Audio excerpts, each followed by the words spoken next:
So if this is your first trip to that closing table and you want to make sure that you don't do anything to screw up the deal, listen up. Today we are talking about closing etiquette, not Emily Post kind of etiquette. Miss Cameron, this is my mother. How do you do? But just some simple do's and don'ts so you can make your way through to that closing table knowing that everybody is going to leave happy. And just so you know, this video is one in a series of videos made specifically to get you to the closing table with some clarity and confidence. So let's start with before the closing even happens. Sellers, for you, one of your big things is going to be to clean the house. And it doesn't have to be great. You don't have to hire a cleaning company, but make sure that it's basically the same condition as you would like another person to leave a house for you.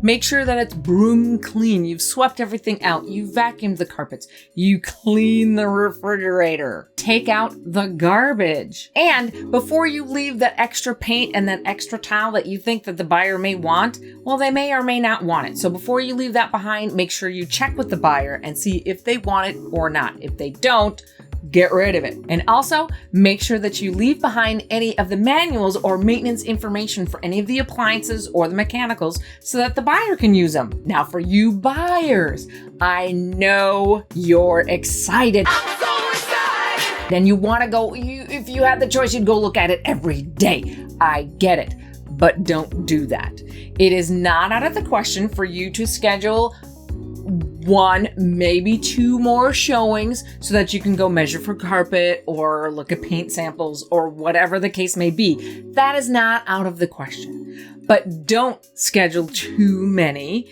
and don't show up unannounced, and don't be lurking around the yard looking to see where you're going to put your tomato plants or anything like that. When you finally do get to a day or two before closing, you're going to do your final walkthrough. If you can do it the day of closing, that's great. No more than 2 or 3 days ahead of time. You want to make sure that you see it in its final condition before you take possession. And if you do find problems during that final walkthrough, like pipes that are leaking that were not leaking before, just know that it is your agent's job to handle those issues for you. But also keep in mind that according to the National Association of Realtors, 1/3 of all closings are delayed for one reason or another. Now that could be delayed by an hour or it could be delayed by a month. Who knows? Just be prepared, have a backup plan so that you know what you're going to do if that closing doesn't happen. Okay.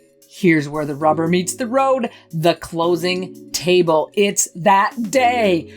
What do we do? Okay, first of all, keep in mind, not all the parties may be there. Maybe the seller decides to pre-sign or the buyer decides to pre-sign, but not everybody may be there.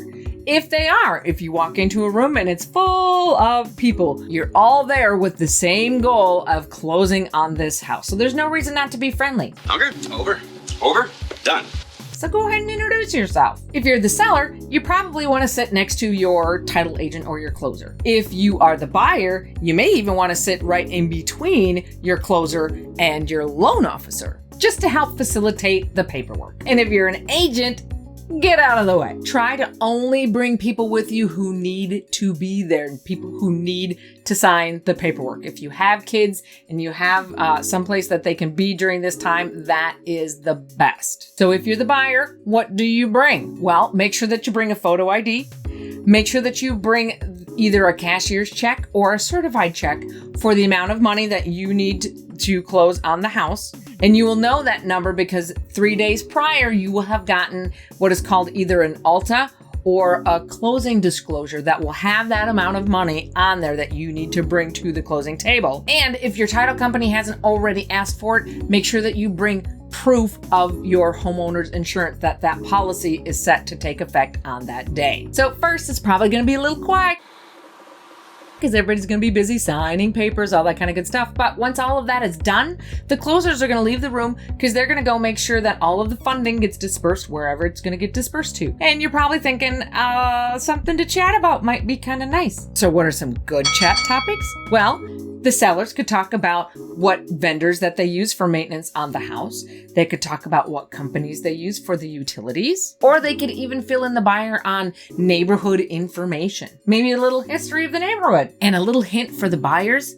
If you happen to know that the sellers that are leaving, this is their family home that they've been at forever, you certainly could talk about your kids and how you are looking forward to raising your family in that house. Chances are it's going to make the sellers feel really good about selling that house to you where another family can live and thrive just as they did. Now, however, there are some really bad chat topics that you probably want to shy away from. Things like the price of the house.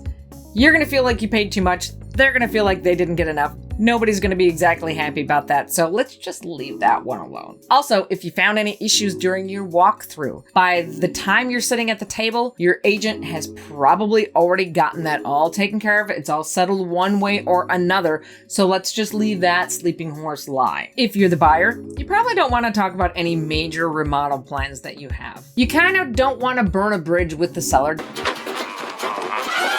just in case you need to call them in the future, or your agent will call them to ask them any questions about the property. So you don't want to burn that bridge. And if you start talking about all of these changes that you're planning to make to the house that they love just the way it was, you might kind of hurt their feelings. On a completely different side of things, one thing not to say is, I quit my job. I guarantee your loan officer's ears are gonna perk right up when you say something like that, because that will completely destroy your chance of getting that loan. And continuing down that same financial road, don't say something like, I can't wait to get all the furniture that I just bought.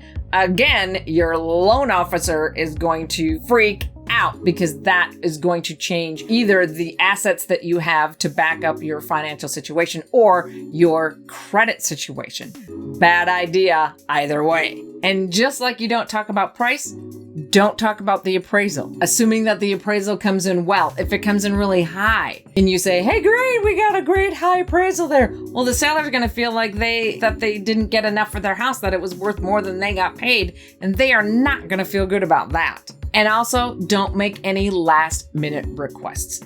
Please, sir, I want some more. Everything that you needed to ask for, you should have asked for already. Do not ask for anything new now. So you've all been sitting there chit-chatting for a while and you're thinking, when does this end? Well, I'll tell you when it ends. It ends when all of the paperwork is signed and when all of the funds have been dispersed. That is when it ends. And your closers, once they go out, they'll do their little funds thing. They will come back and let you know that everything has been paid. Agents will get their checks.